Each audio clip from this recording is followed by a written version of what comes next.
The Awakening by Kate Chopin. Section 5, Chapters 21 through 25. Chapter 21. Some people contended that the reason Mademoiselle Reisz always chose apartments up under the roof was to discourage the approach of beggars, peddlers, and callers. There were plenty of windows in her little front room. They were for the most part dingy, but as they were nearly always open it did not make so much difference. They often admitted into the room a good deal of smoke and soot, but at the same time all the light and air that there was came through them. From her windows could be seen the crescent of the river, the masts of ships, and the big chimneys of the Mississippi steamers. A magnificent piano crowded the apartment. In the next room she slept, and in the third and last she harbored a gasoline stove on which she cooked her meals when disinclined to descend to the neighboring restaurant. It was there also that she ate, keeping her belongings in a rare old buffet, dingy and battered from 100 years of use. When Edna knocked at Mademoiselle Reisz's front room door and entered, she discovered that person standing beside the window, engaged in mending or patching an old prunella gaiter. The little musician laughed all over when she saw Edna. Her laugh consisted of a contortion of the face and all the muscles of the body. She seemed strikingly homely, standing there in the afternoon light. She still wore the shabby lace and the artificial bunch of flowers on the side of her head.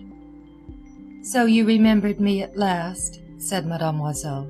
"I had said to myself, 'Oh, bah, she will never come.'" "Did you want me to come?" asked Edna with a smile. "I had not thought much about it," answered Mademoiselle. The two had seated themselves on a little bumpy sofa which stood against the wall. "I am glad, however, that you came. I have the water boiling back there, and was just about to make some coffee. You will drink a cup with me? And how is la belle dame? Always handsome, always healthy, always contented." She took Edna's hand between her strong wiry fingers, holding it closely without warmth, and executing a sort of double theme upon the back and palm. "Yes," she went on, "I sometimes thought she will never come. She promised as those women in society always do, without meaning it. She will not come, for I really don't believe you like me, Mrs. Pontellier." "I don't know whether I like you or not," replied Edna, gazing down at the little woman with a quizzical look. The candor of Mrs. Pontellier's admission greatly pleased Mademoiselle Reisz. She expressed her gratification by repairing forthwith to the region of the gasoline stove and rewarding her guest with the promised cup of coffee. The coffee and the biscuit accompanying it proved very acceptable to Edna, who had declined refreshment at Madame Lebrun's and was now beginning to feel hungry. Mademoiselle set the tray which she brought in upon a small table near at hand, and seated herself once again on the lumpy sofa.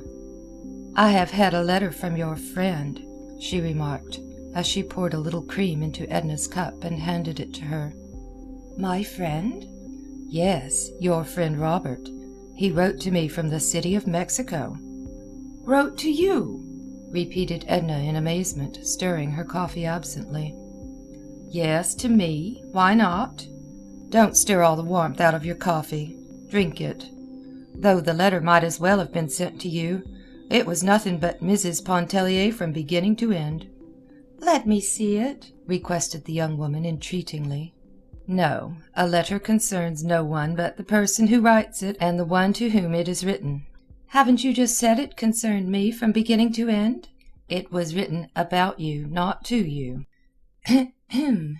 Have you seen Mrs. Pontellier? How is she looking?" he asks. "As Mrs. Pontellier says, or as Mrs. Pontellier once said, if Mrs. Pontellier should call upon you, play for her that impromptu of Chopin's, my favorite. I heard it here a day or two ago, but not as you play it. I should like to know how it affects her," and so on, as if he supposed we were constantly in each other's society. "Let me see the letter." "Oh, no." "Have you answered it?" "No." "Let me see the letter." "No, and again no." "Then play the impromptu for me." "It's growing late. What time do you have to be home?" "Time doesn't concern me. Your question seems a little rude. Play the impromptu." "But you've told me nothing of yourself. What are you doing?" "Ha ha! Painting," laughed Edna. "I am becoming an artist. Think of it. Ah, an artist. You have pretensions, madame. Why pretensions? Do you think I could not become an artist? I do not know you well enough to say. I do not know your talent or your temperament. To be an artist includes much. One must possess many gifts, absolute gifts, which have not been acquired by one's own effort. And moreover, to succeed, the artist must possess the courageous soul. What do you mean by the courageous soul? Courageous, ma foi, the brave soul, the soul that dares and defies. Show me the letter and play for me the impromptu. You see that I have persistence. Does that quality count for anything in art? It counts with a foolish old woman whom you have captivated, replied Mademoiselle, with her wriggling laugh. The letter was right there at hand in the drawer of the little table upon which Edna had just placed her coffee cup. Mademoiselle opened the drawer and drew forth the letter, the topmost one. She placed it in Edna's hands, and without further comment arose and went to the piano. Mademoiselle played a soft interlude. It was an improvisation. She sat low at the instrument, and the lines of her body settled into ungraceful curves and angles that gave it an appearance of deformity. Gradually and imperceptibly the interlude melted into the soft opening minor chords of the Chopin impromptu.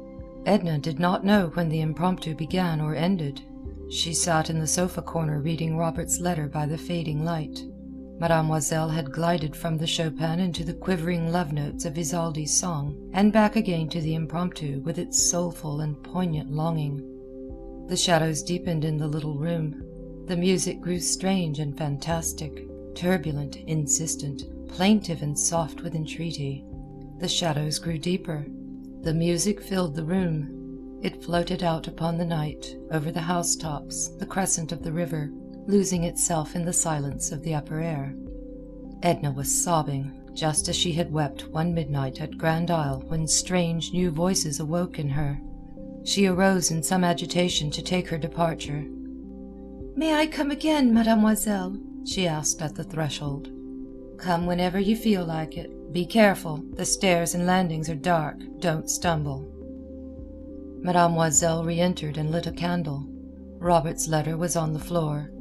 She stooped and picked it up. It was crumpled and damp with tears. Mademoiselle smoothed the letter out, restored it to the envelope, and replaced it in the table drawer. End of Chapter 21. Chapter 22. One morning on his way into town, Mr. Pontellier stopped at the house of his old friend and family physician, Dr. Mandelet. The doctor was a semi-retired physician, resting, as the saying is, upon his laurels.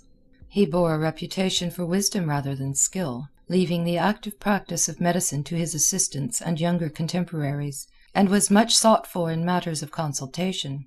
A few families, united to him by bonds of friendship, he still attended when they required the services of a physician. The Pontelliers were among these. Mr. Pontellier found the doctor reading at the open window of his study. His house stood rather far back from the street, in the center of a delightful garden, so that it was quiet and peaceful at the old gentleman's study window. He was a great reader. He stared up disapprovingly over his eyeglasses as Mr. Pontellier entered, wondering who had the temerity to disturb him at that hour of the morning. "Ah, Pontellier. Not sick, I hope. Come and have a seat. What news do you bring this morning?" He was quite portly, with a profusion of gray hair, and small blue eyes which age had robbed of much of their brightness but none of their penetration. "Oh, I'm never sick, doctor. You know that I come of tough fiber, of that old Creole race of Pontelliers that dry up and finally blow away. I came to consult, no, not precisely to consult, to talk to you about Edna. I don't know what ails her." "Madame Pontellier not well?" marveled the doctor. "Why, I saw her, I think it was a week ago, walking along Canal Street, the picture of health it seemed to me." Yes, she seems quite well," said Mr. Pontellier, leaning forward and whirling his stick between his two hands. "But she doesn't act well. She's odd, she's not like herself. I can't make her out, and I thought perhaps you'd help me." "How does she act?" inquired the doctor.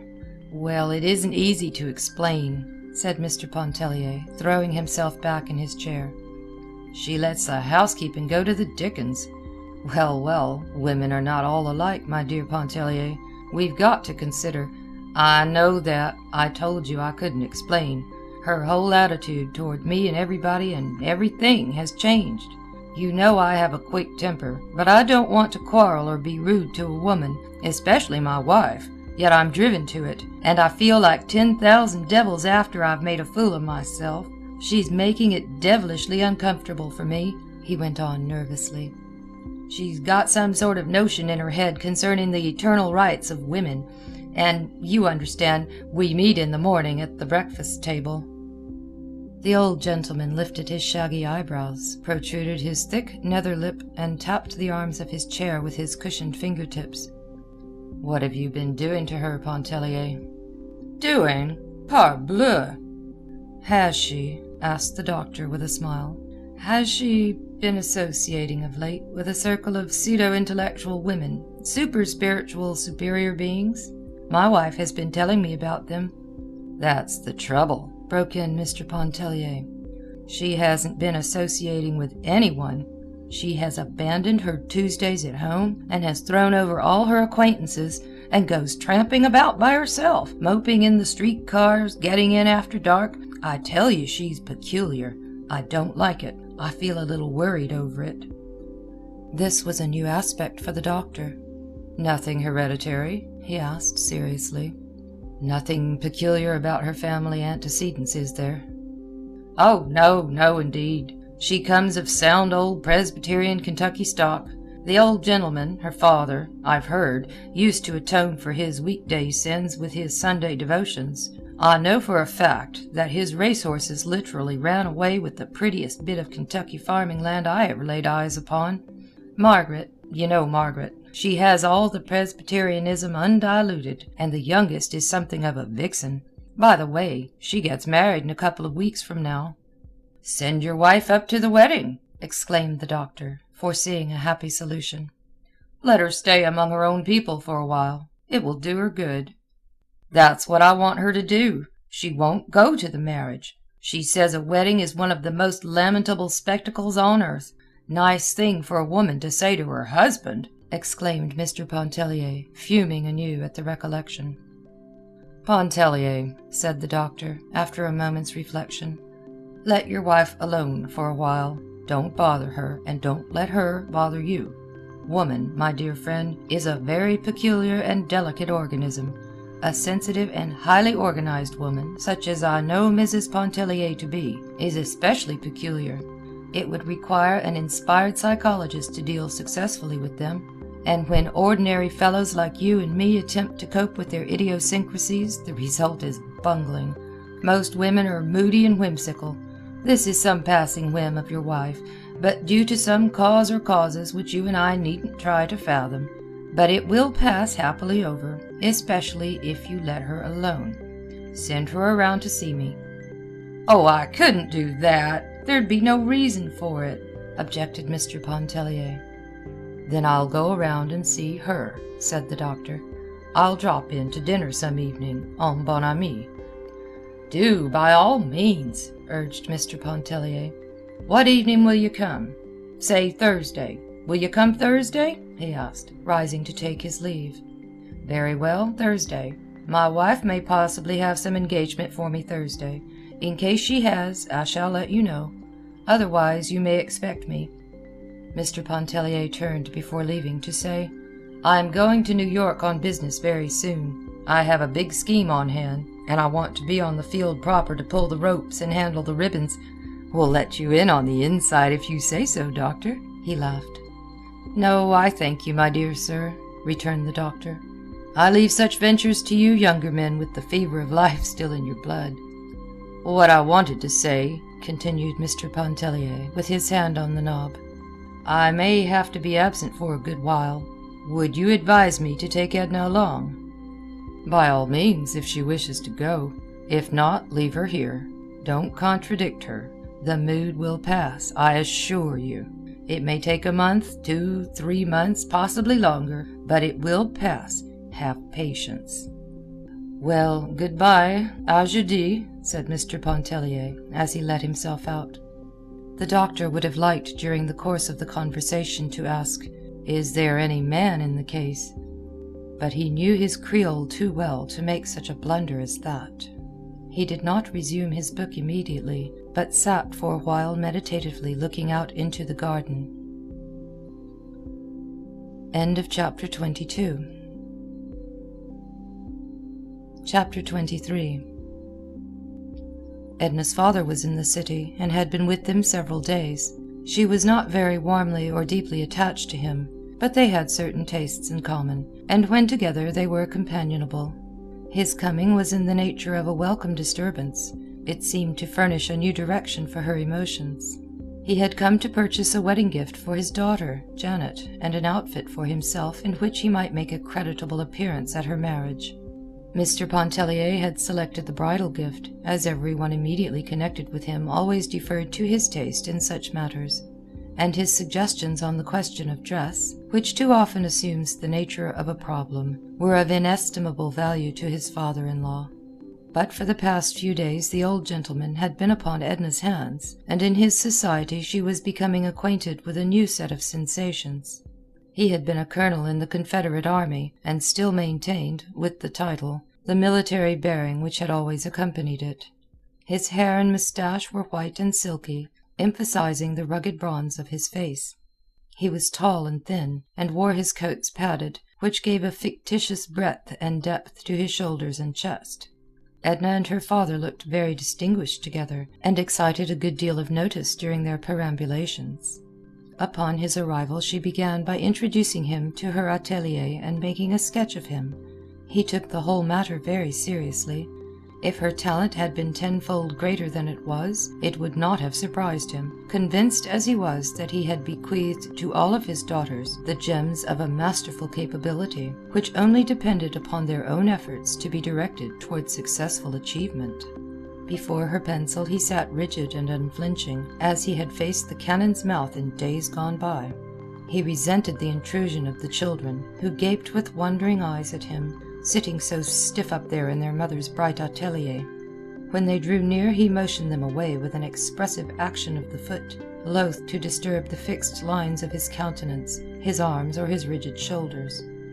Edna, anxious to entertain him, invited Mademoiselle Reisz to meet him, having promised him a treat in her piano playing, but Mademoiselle declined the invitation.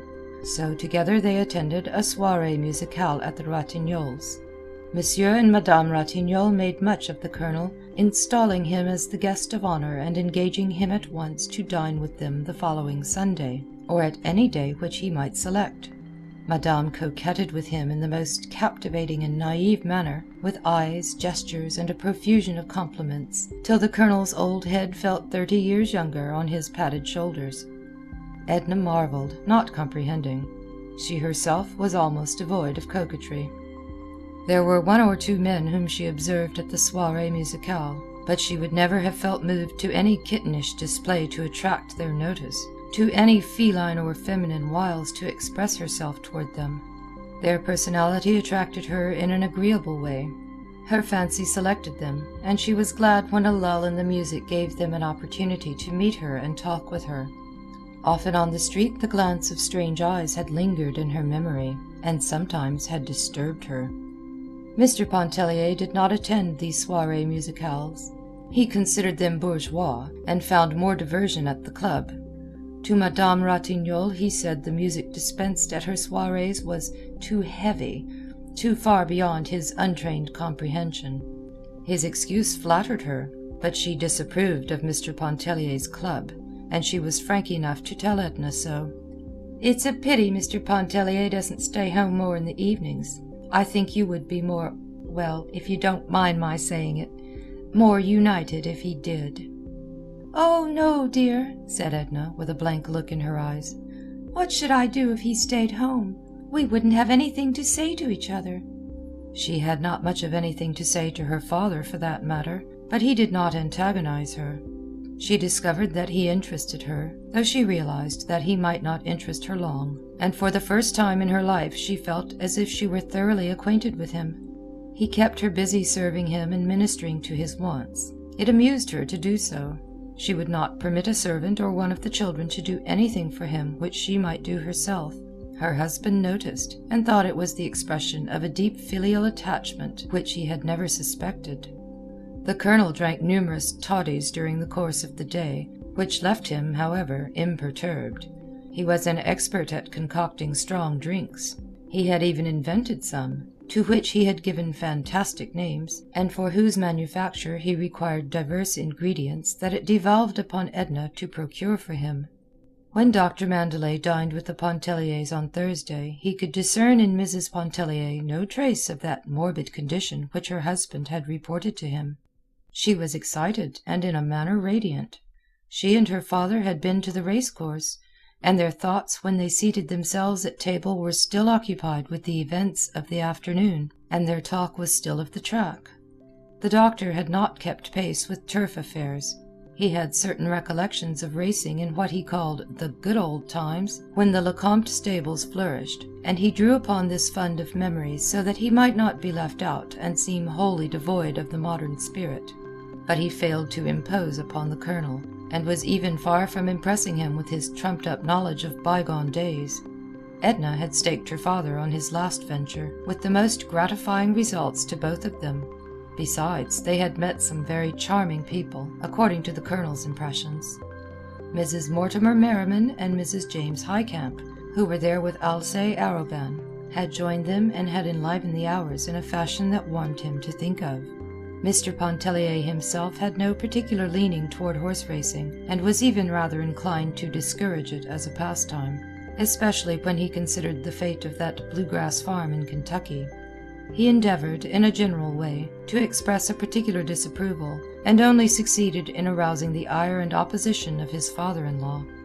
A pretty dispute followed, in which Edna warmly espoused her father's cause and the doctor remained neutral.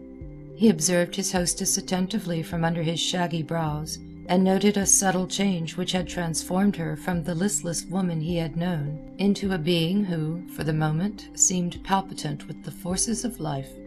Her speech was warm and energetic. There was no repression in her glance or gesture. She reminded him of some beautiful, sleek animal waking up in the sun. The dinner was excellent. The claret was warm and the champagne was cold, and under their beneficent influence the threatened unpleasantness melted and vanished with the fumes of the wine. Mr. Pontellier warmed up and grew reminiscent. He told some amusing plantation experiences, recollections of old Iberville and his youth, when he hunted possum in company with some friendly darky, thrashed the pecan trees, shot the grosbec, and roamed the woods and fields in mischievous idleness. The colonel, with little sense of humor and of the fitness of things, related a somber episode of those dark and bitter days in which he had acted a conspicuous part and always formed a central figure. Nor was the doctor happier in his selection when he told the old, ever-new and curious story of the waning of a woman's love, seeking strange new channels, only to return to its legitimate source after days of fierce unrest. It was one of the many little human documents which had been unfolded to him during his long career as a physician. The story did not seem especially to impress Edna. She had one of her own to tell, of a woman who paddled away with her lover one night in a pirogue and never came back.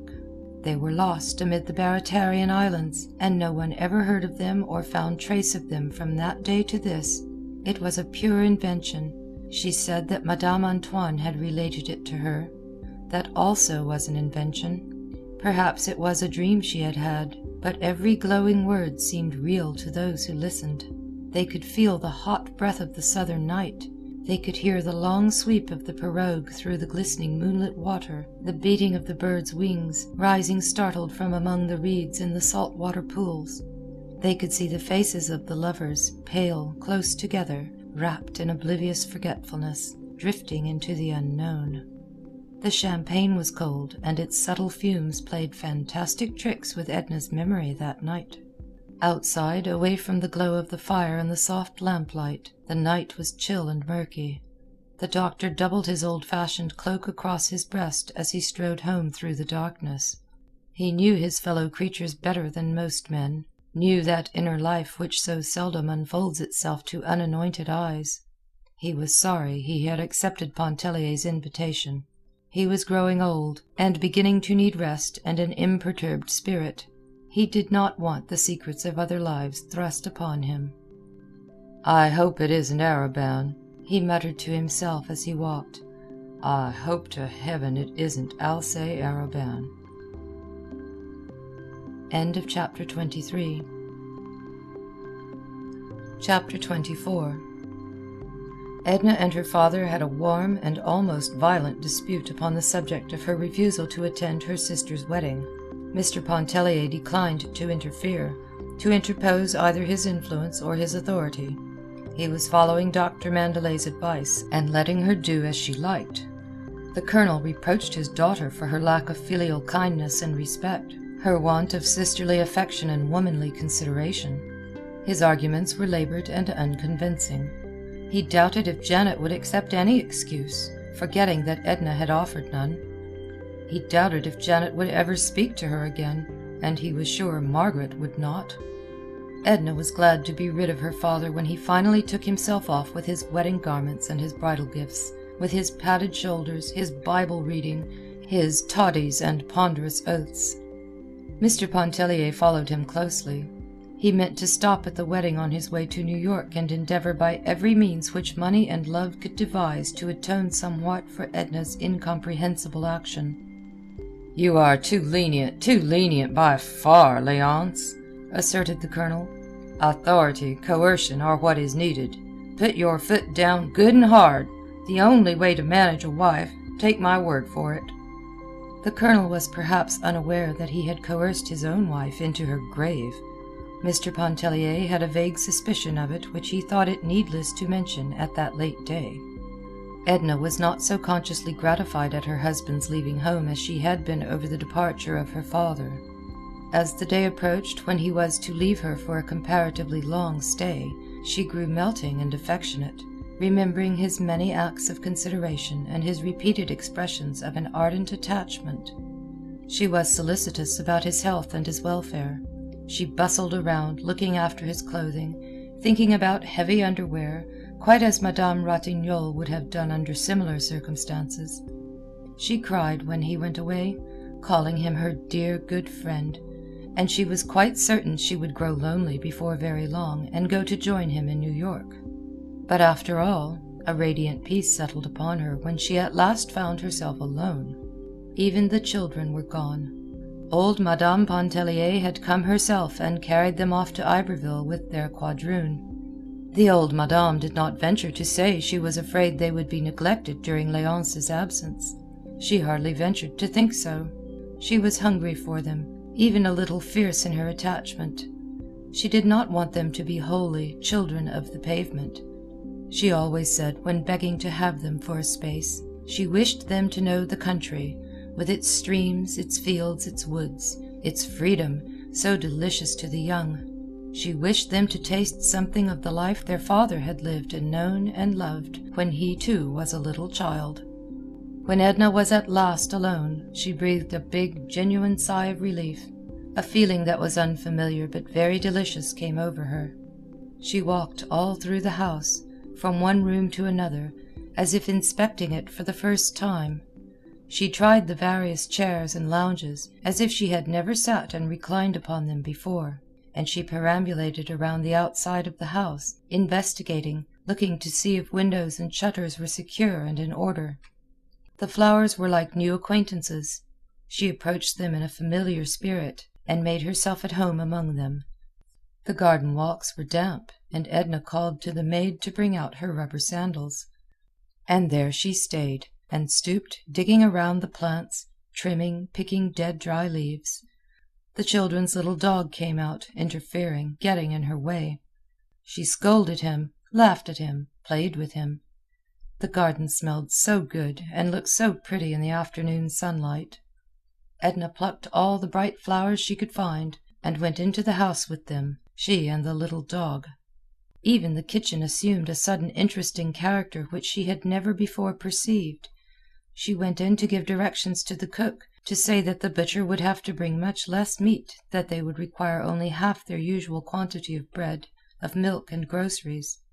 She told the cook that she herself would be greatly occupied during Mr. Pontellier's absence, and she begged her to take all thought and responsibility of the larder upon her own shoulders.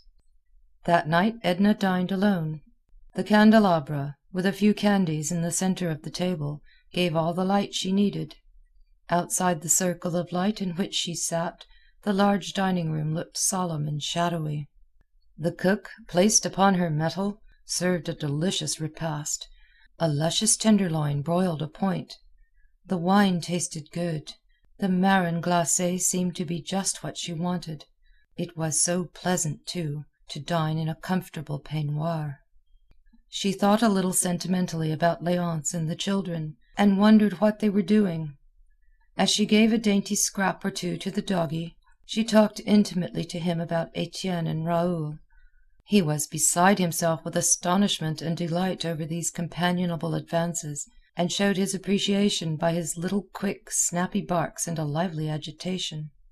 Then Edna sat in the library after dinner and read Emerson until she grew sleepy.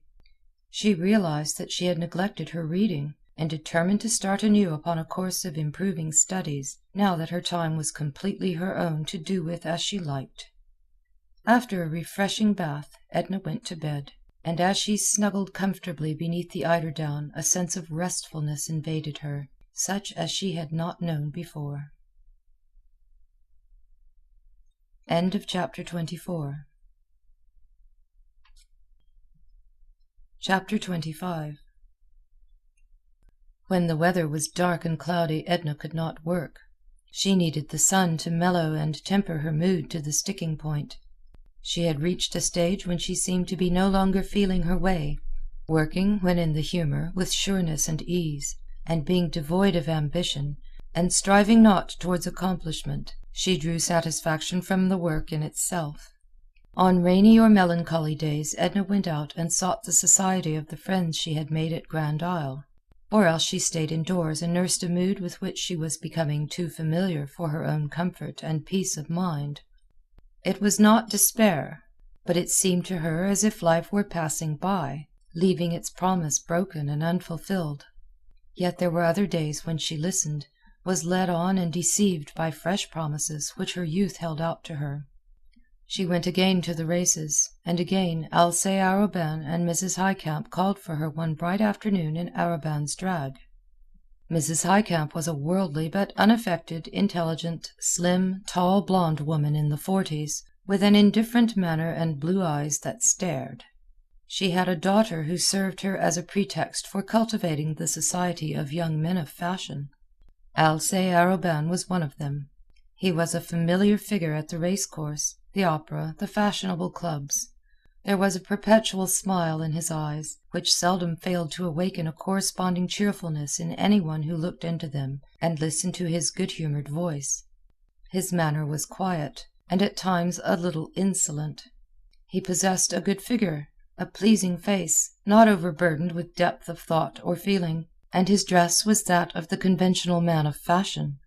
He admired Edna extravagantly, after meeting her at the races with her father. He had met her before on other occasions, but she had seemed to him unapproachable until that day. It was at his instigation that Mrs. Highcamp called to ask her to go with them to the Jockey Club to witness the turf event of the season. There were possibly a few track men out there who knew the racehorse as well as Edna, but there was certainly none who knew it better. She sat between her two companions as one having authority to speak. She laughed at Arobin's pretensions, and deplored Mrs. Highcamp's ignorance. The racehorse was a friend and intimate associate of her childhood. The atmosphere of the stables and the breath of the blue-grass paddock revived in her memory and lingered in her nostrils. She did not perceive that she was talking like her father as the sleek geldings ambled in review before them. She played for very high stakes, and fortune favored her. The fever of the game flamed in her cheeks and eyes, and it got into her blood and into her brain like an intoxicant. People turned their heads to look at her, and more than one lent an attentive ear to her utterances, hoping thereby to secure the elusive but ever-desired tip. Arobin caught the contagion of excitement which drew him to Edna like a magnet. Mrs. Highcamp remained, as usual, unmoved, with her indifferent stare and uplifted eyebrows. Edna stayed and dined with Mrs. Highcamp upon being urged to do so. Arobin also remained and sent away his drag. The dinner was quiet and uninteresting, save for the cheerful efforts of Arobin to enliven things. Mrs. Highcamp deplored the absence of her daughter from the races, and tried to convey to her what she had missed by going to the Dante reading instead of joining them. The girl held a geranium leaf up to her nose and said nothing, but looked knowing and non-committal. Mr. Highcamp was a plain, bald-headed man, who only talked under compulsion. He was unresponsive. Mrs. Highcamp was full of delicate courtesy and consideration toward her husband. She addressed most of her conversation to him at table. They sat in the library after dinner and read the evening papers together under the drop light, while the younger people went into the drawing-room near by and talked. Miss Highcamp played some selections from Grieg upon the piano. She seemed to have apprehended all of the composer's coldness and none of his poetry. While Edna listened, she could not help wondering if she had lost her taste for music. When the time came for her to go home, Mr. Highcamp grunted a lame offer to escort her, looking down at his slippered feet with tactless concern. It was Arobin who took her home. The car ride was long, and it was late when they reached Esplanade Street. Arobin asked permission to enter for a second to light his cigarette. His match-safe was empty. He filled his match-safe, but did not light his cigarette until he left her, after she had expressed her willingness to go to the races with him again. Edna was neither tired nor sleepy. She was hungry again, for the Highcamp dinner, though of excellent quality, had lacked abundance. She rummaged in the larder and brought forth a slice of Gruyere and some crackers. She opened a bottle of beer which she found in the ice-box. Edna felt extremely restless and excited. She vacantly hummed a fantastic tune as she poked at the wood embers on the hearth and munched a cracker. She wanted something to happen, something, anything, she did not know what. She regretted that she had not made Arobin stay half an hour to talk over the horses with her. She counted the money she had won, but there was nothing else to do, so she went to bed and tossed there for hours in a sort of monotonous agitation. In the middle of the night she remembered that she had forgotten to write her regular letter to her husband, and she decided to do so next day and tell him about her afternoon at the Jockey Club. She lay wide awake composing a letter which was nothing like the one she wrote next day. When the maid awoke her in the morning, Edna was dreaming of Mr. Highcamp playing the piano at the entrance of a music store on Canal Street, while his wife was saying to Alcée Arobin, as they boarded an Esplanade streetcar, "What a pity that so much talent has been neglected! But I must go." When, a few days later, Alcée Arobin again called for Edna in his drag, Mrs. Highcamp was not with him. He said they would pick her up, but as that lady had not been apprised of his intention of picking her up, she was not at home. The daughter was just leaving the house to attend the meeting of a branch folklore society, and regretted that she could not accompany them. Arobin appeared nonplussed, and asked Edna if there were anyone else she cared to ask. She did not deem it worth while to go in search of any of the fashionable acquaintances from whom she had withdrawn herself. She thought of Madame Ratignolle, but knew that her fair friend did not leave the house, except to take a languid walk around the block with her husband after nightfall. Mademoiselle Reisz would have laughed at such a request from Edna. Madame Lebrun might have enjoyed the outing, but for some reason Edna did not want her. So they went alone, she and Arobin. The afternoon was intensely interesting to her. The excitement came back upon her like a remittent fever. Her talk grew familiar and confidential. It was no labor to become intimate with Arobin. His manner invited easy confidence. The preliminary stage of becoming acquainted was one which he always endeavored to ignore when a pretty and engaging woman was concerned. He stayed and dined with Edna. He stayed and sat beside the wood fire. They laughed and talked, and before it was time to go he was telling her how different life might have been if he had known her years before. With ingenious frankness he spoke of what a wicked, ill-disciplined boy he had been, and impulsively drew up his cuff to exhibit upon his wrist the scar from a saber cut which he had received in a duel outside of Paris when he was 19. She touched his hand as she scanned the red cicatrice on the inside of his white wrist. A quick impulse that was somewhat spasmodic impelled her fingers to close in a sort of clutch upon his hand. He felt the pressure of her pointed nails in the flesh of his palm. She arose hastily and walked towards the mantel.